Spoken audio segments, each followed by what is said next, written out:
Tout à fait, merci beaucoup Nancy. On va démarrer avec la première présentation, celle de Pierre Castionnier, qui est chargé de mission investissement amont et agro-environnement dans les exploitations agricoles pour la région Occitanie. Si vous avez des questions pendant la présentation, vous pouvez les noter et on en prendra quelques-unes à l'issue de la prise de parole. Pierre, vous êtes bien connecté avec nous? Oui, vous m'entendez? Parfait, oui. On vous entend. Je projette votre présentation tout de suite à l'écran. Merci.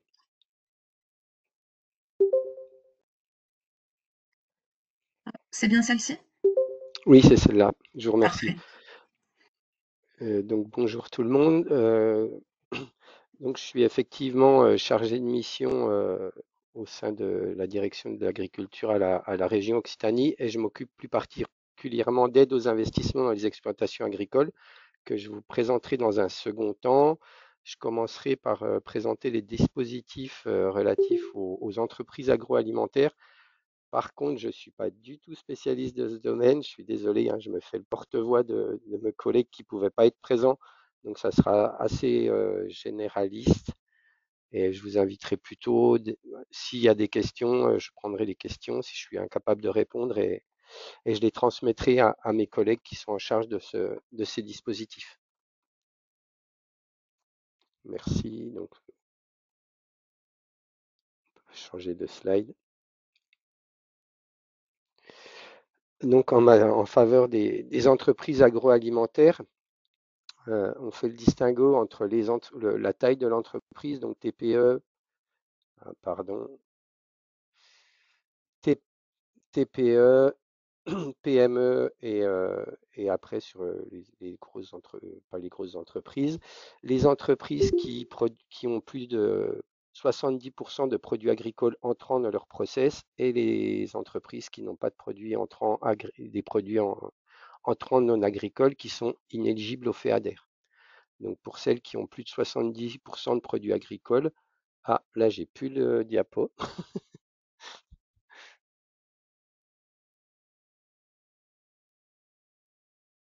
Alors, je suis navrée, Vous rien n'a bougé m'entendez encore ou ici. pas?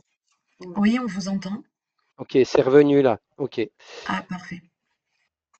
Donc il y a un pass transformation écologique pour les toutes petites entreprises avec des investissements ciblés et ponctuels et une subvention de 10 000 euros.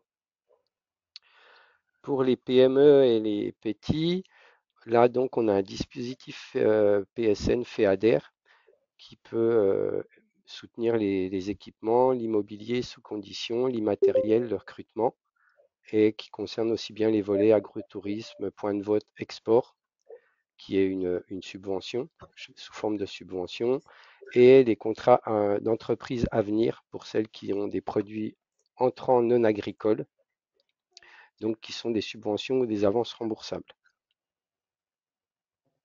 Et après, il y a aussi, qui est transversal à tout type de projet, donc des aides à l'augmentation du BFR sous forme d'avances remboursables et des aides à l'export hors filière Viti, qui sont aussi des subventions ou des avances remboursables. Ensuite, il y a le contrat innovation pour des projets de R&D individuels ou collaboratives. Et là aussi, c'est subventions ou avances remboursables. Et après, pour des toutes tailles d'entreprise, on a donc le Foster qui est une garantie bancaire avec également des fonds FEADER et le contrat 3S qui concerne des projets d'ampleur. Merci de changer de slide. Donc l'objectif, c'est de soutenir la dynamique d'investissement du secteur agroalimentaire et la transformation vers une alimentation durable. Donc c'est répondre aux enjeux de la filière, favoriser la transformation des entreprises, que ce soit au niveau écologique, énergétique, digital ou social, soutenir la transition agroécologique de l'agriculture et accompagner la filière Viti, notamment par un positionnement plus offensif à l'export et y compris pour la filière bio. Enfin, soutenir la création d'emplois et d'entreprises en milieu rural. Donc là, c'est un budget annuel de 11 millions d'euros par an et avec 6,6 millions de FEADER. C'est bon. Hop, si vous êtes allé trop vite.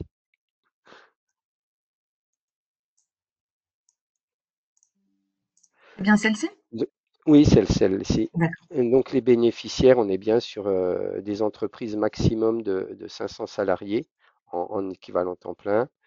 Il faut que l'activité porte sur la transfo, le conditionnement, le stockage, la commercialisation de produits issus de la transformation de produits agricoles. Le siège ou l'établissement actif doit être situé en Occitanie et il ne faut pas être en difficulté économique au sens européen du terme. Donc là, la liste d'activités, on se base sur le code NAF. Et l'idée, c'est de soutenir des projets structurants avec 70% de produits agricoles entrant au minimum. Et voilà. Donc pour les dépenses d'investissement matériel, il faut effectivement que le projet soit situé en Occitanie. Et pour les dépenses d'investissement immatériel, c'est un portage par un établissement situé en Occitanie.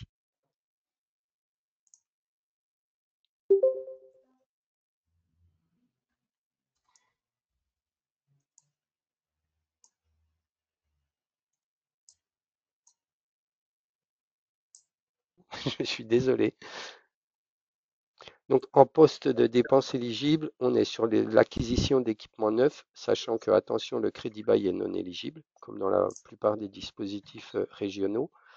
L'immobilier d'entreprise et les frais généraux liés sont éligibles, sachant que ces postes sont soumis à la loi NOTE. Donc, pour souvent, l'immobilier d'entreprise, on est d'accord qu'il faut un accompagnement par une Comcom ou un EPCI. Ça peut soutenir la création de postes stratégiques en CDI dans la limite de 3 postes, uniquement sur la base de fonctions nouvelles.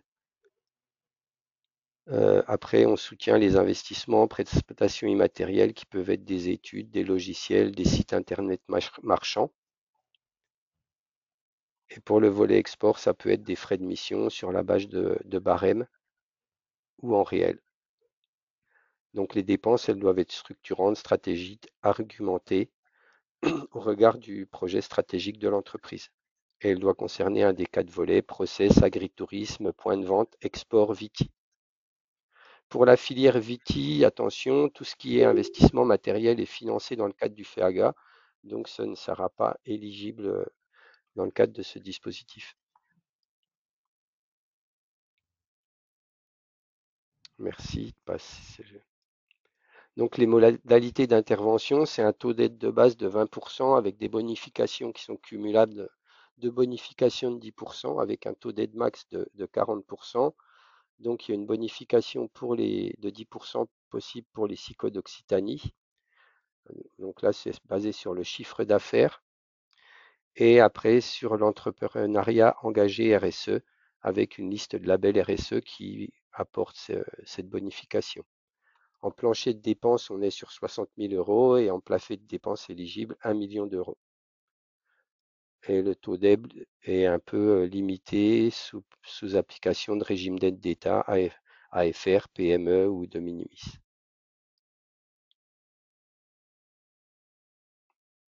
Donc, il s'agit d'un appel à projet. Qui dit appel à projet donc dit gré de sélection avec 3 axes de notation, l'analyse du plan stratégique de l'entreprise, l'ancrage territorial du projet, qui est une forte priorité, et les projets à impact économique, environnementaux, sociétaux ou par filière. Et après, certains critères ne sont pas cumulables. Donc, il y a une note minimale et il y a une sélectivité compte tenu des demandes éventuelles.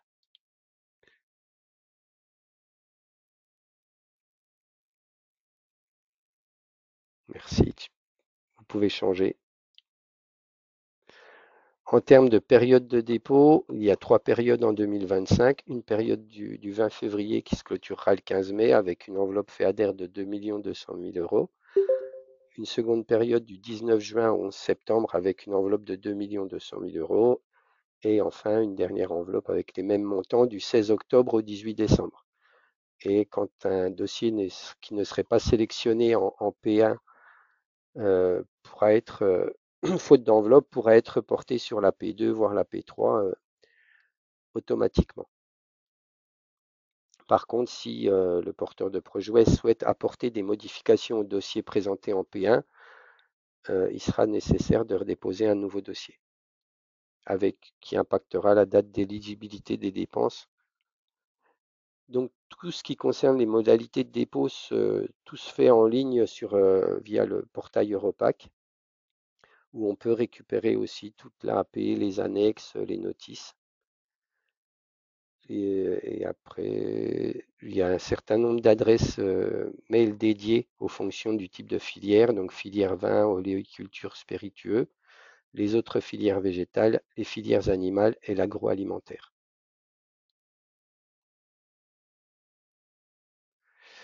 Là, je vais plus rentrer dans des dispositifs que je suis, donc je serai un peu plus à l'aise. C'est le dispositif unique, donc là, c'est des aides aux exploitations agricoles. Qui concerne les agriculteurs à titre principal ou secondaire, les personnes en parcours installation qui auraient déposé une demande d'aide à la DNA ou la DJA, et les sociétés dans lesquelles au moins un associé exploitant est personne physique, ou les formes sociétaires sans associé cotisant à la TEXA, mais dont les dirigeants cotisent à MEXA. Merci de changer de slide. Donc l'idée du dispositif, c'est vraiment une approche globale, c'est-à-dire qu'on supporte vraiment tout type d'investissement des exploitations agricoles, qui soit tout ce qui est sécurisation, modernisation, compétitivité, des agroéquipements qui permettent d'améliorer la qualité, la gestion de l'eau, les investissements en termes de transition énergétique et de lutte contre le réchauffement climatique, les investissements relatifs à la transformation, la commercialisation des productions à la ferme, les investissements en termes de diversification vers des activités agri-touristiques, quelques investissements qui concernent l'amélioration de la qualité de vie au travail et enfin des frais généraux, des investissements immatériels. Merci. Voilà. Donc en termes de taux de base, on est sur un taux de base de 25% avec une bonification de 20% pour les JA, 25% plus 20%, pardon, il y a une erreur dans la slide, pour les JA-NA, plus 10% pour les productions en AB ou en SICO ou en zone de montagne, avec un taux max de 55%, et un taux de spécifique investissement pour les agroéquipements, puisqu'ils sont cofinancés par les agences de l'eau, avec un taux de base de 40% et le même type de bonification, sauf pour les SICO hors bio, avec un plafond également de 55% et 80% pour ce qui concerne les investissements non productifs de type préservation des cours d'eau.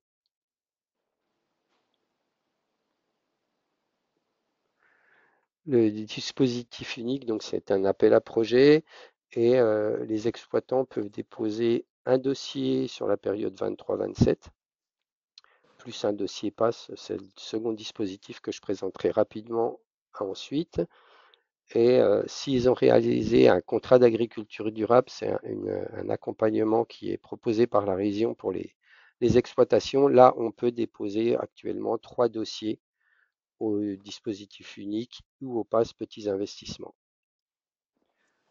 On ne peut pas avoir 2 dossiers d'aide en même temps, c'est-à-dire qu'on ne peut pas avoir un DU et un pass vivant en même temps. Il faut nécessairement avoir déposé sa demande de solde pour pouvoir déposer une seconde demande de soutien aux investissements. Sur le dispositif unique, on est sur un plancher de dépenses éligible de 20 000 euros et un plafond de dépenses éligibles qui est fonction du type d'exploitation. Une exploitation individuelle hors GAEC, on est sur un plafond de 300 000 euros. Un GAEC à 2 associés à 450 000 euros. Un GAEC à 3 associés plus à 600 000 euros par dossier. Et sur la période 23-27, une exploitation individuelle, on est sur 400 000 euros, 550 000 euros pour un GAEC à 2 associés et 750 000 euros pour un GAEC à 3 associés et plus. Donc, Rapidement, le contrat agriculture durable, c'est un dispositif de la région qui permet d'accompagner les agriculteurs vers la transition agroécologique.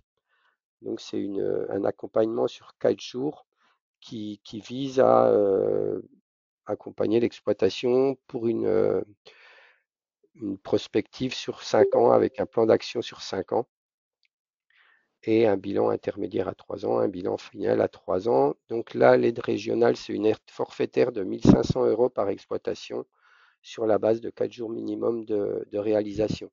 Ce n'est pas du tout une aide qui est versée aux exploitants, c'est vraiment une aide qui est versée aux structures qui réalisent des CAD avec les agriculteurs. Donc le dispositif est unique et un peu victime de son succès, donc il y a quand même une sélectivité qui est importante. Et parmi les points qui me paraissent importants en termes de points dans la grille de sélection, donc les JA-NA ont 100 points, les CAD, les exploitants qui ont un CAD validé ont 70 points et l'agriculture biologique 70 points également. Et l'adhésion à un circuit de proximité, sachant que c'est une liste fermée, permettent aussi d'avoir 40 points dans la grille de sélection. Donc en termes de dépenses inéligibles, tout ce qui est matériel d'occasion, dépenses éligibles à des appels à projets FEAGA, matériel en crédit bail, aménagement extérieur et infrastructure de stockage sans atelier de transformation, par exemple une chambre froide pour un maraîcher qui ferait de la vente directe, sans transfo sont inéligibles.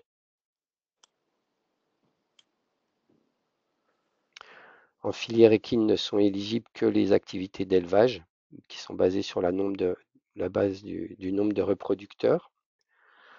Pareil que pour le dispositif EA, on ne peut pas être en procédure de liquidation ou de redressement judiciaire à la demande d'aide. On doit être à jour de ses obligations sociales et avoir un montant de dépenses éligibles retenu supérieur à 20 000 euros hors taxe. Donc en termes de dépenses, pour les productions animales, ça pourrait être tout ce qui est bâtiment, logement des animaux, fabrication d'aliments à la ferme, séchage en grange, des équipements liés au bien-être animal, des équipements sanitaires et en termes de biosécurité. En termes d'agroéquipement, l'idée c'est de favoriser tout ce qui est économie d'eau à la parcelle, réduction de la pollution des eaux, aménagement de points d'abreuvement en cas de mise en défense de cours d'eau, tout ce qui est lutte contre l'érosion et protection des sols. En termes de dépenses de transformation, commercialisation, donc là on sera plus sur la construction, aménagement de bâtiments, stockage et conditionnement, points de vente, équipement frigo, vitrines réfrigérées. Et en agritourisme, on sera sous condition sur la base d'infrastructures agritouristiques, d'équipements de restauration, d'animation, d'accueil pédagogique. Super. Donc là, l'appel à projet se clôturera le 15 avril 2025. Il y aura une ou deux périodes d'ouverture en 2025, mais elles ne sont pas encore fixées. Et l'adresse mail, donc c'est DU investissement exploitation agricole @laregion.fr. Et enfin, je vous présente rapidement le passe petits investissements dans les exploitations agricoles, qui est un peu un dispositif miroir par rapport au DU, mais pour des investissements inférieurs à 20 000 euros. Donc là, sont exclus tout ce qui concerne les dépenses soumises à autorisation d'urbanisme. Donc on n'est pas du tout sur la construction de bâtiments, mais plus sur de l'aménagement. Et sont par contre éligibles les serre-tunnels, y compris en cas de besoin en termes d'autorisation d'urbanisme.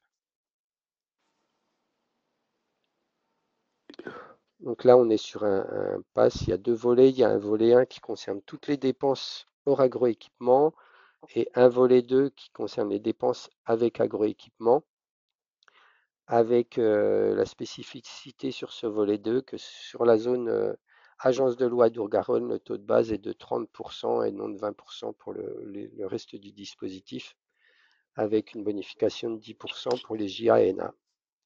Et on n'a On ne peut pas déposer des dépenses relatives aux deux volets sur une même demande. Et pareil, on a le droit à une seule demande aux investissements en même temps. Donc là, on n'est pas sur un appel à projet, donc on est sur une instruction au fil de l'eau avec un dispositif ouvert jusqu'au 30 11 2025, une attribution sous réserve de crédit affecté. Là, on est aussi sur une dématérialisation de l'aide sur mes aides en ligne. On est sur une subvention avec un plancher de subvention de 1000 euros et un plafond de dépenses éligibles qui doit être inférieur à 20 000 euros hors taxe, un taux d'aide de 20% plus une bonification de 10% pour les JANA.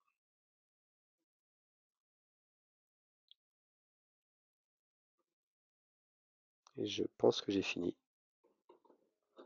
Peut-être pas. Slide suivante. Hum, De mon côté, j'ai pas de slide suivant. Ah, c'est que j'ai effectivement du coup, tic, tic, tic. Je vérifie. Non, on est page 25 sur 25. Bon, ben, je vous enverrai le juste parce que il y avait une dernière slide dans laquelle je présentais via on peut accéder à toutes les aides en ligne de la région. Il y a une page de présentation des différents dispositifs au regard du projet que l'on a. Donc, je vous enverrai la bonne présentation juste après. Très bien, et avec votre accord, on pourra la mettre à Oui, disposition c'est ça, des ouais, ouais. personnes qui le demandent. On va prendre peut-être juste quelques minutes pour répondre à des questions avant de passer à la présentation suivante. Alors, Pascal Collin demandait quel était le niveau des fonds propres pour être bénéficiaire du premier dispositif que vous avez présenté. Honnêtement, ça, est-ce que je pourrais avoir le mail de la personne et j'ai demandé à mes collègues qui lui Oui, on répondent, vous met en s'il relation, vous plaît. absolument. Seconde question sur un dépôt de dossier, alors qui est une question qui est posée par Diane de Terracopa. Un dépôt de dossier de réalisation 2023. Oui, Apparemment, il y a eu un souci. Peut-être que là, on est sur une question un peu plus individuelle. personnel. Ouais, Ouais, tout à fait. Et on vous proposera de vous mettre oui, en ok. relation directe, peut-être. Une question d'Amélie Berger d'Ocebio. Est-ce qu'il existe des dispositifs pour les boutiques de producteurs, points de vente collectifs, des projets qui étaient auparavant accompagnés dans le contrat Agroviti, mais qui ne sont plus mentionnés? Ouais, ben là, pareil, je vais voir avec mes collègues des EA, parce que nous, au niveau exploitation, ça, je sais que c'est pas éligible, mais faut que je me retourne vers les collègues des entreprises. Ouais. Et une question également concernant le matériel d'occasion et son éligibilité au financement. Donc, sur le pass petits investissements, on accepte le matériel d'occasion sous condition. Donc, il faut, d'une part, qu'il y ait une attestation du vendeur comme quoi ce matériel n'a pas bénéficié de subvention pour le matériel de moins de 5 ans. Et soit il faut nous fournir la facture du matériel neuf et le devis du matériel d'occasion pour nous assurer que ce matériel d'occasion coûte moins cher que du matériel neuf. Si on ne peut pas avoir la facture originale, il faut nous fournir un devis du même type de matériel neuf, toujours dans un souci afin que l'on puisse vérifier que le matériel d'occasion est moins cher que du matériel neuf. Et dernière condition, on ne peut pas acheter un particulier, il faut vraiment que ça soit quelqu'un qui dispose d'un numéro de SIRET, le vendeur en tout cas. Est-ce qu'il y aurait une question peut-être parmi les participants à cette visio aujourd'hui? Je ne crois pas. Et dans tous les cas, on vous enverra donc la présentation Oui, complète de Monsieur Castioni et un contact pour répondre aux questions qui concernent des cas plus particuliers. Je vous remercie beaucoup oui, pour merci. ces informations concernant les dispositifs qui sont mobilisables auprès de la région Occitanie et les conditions.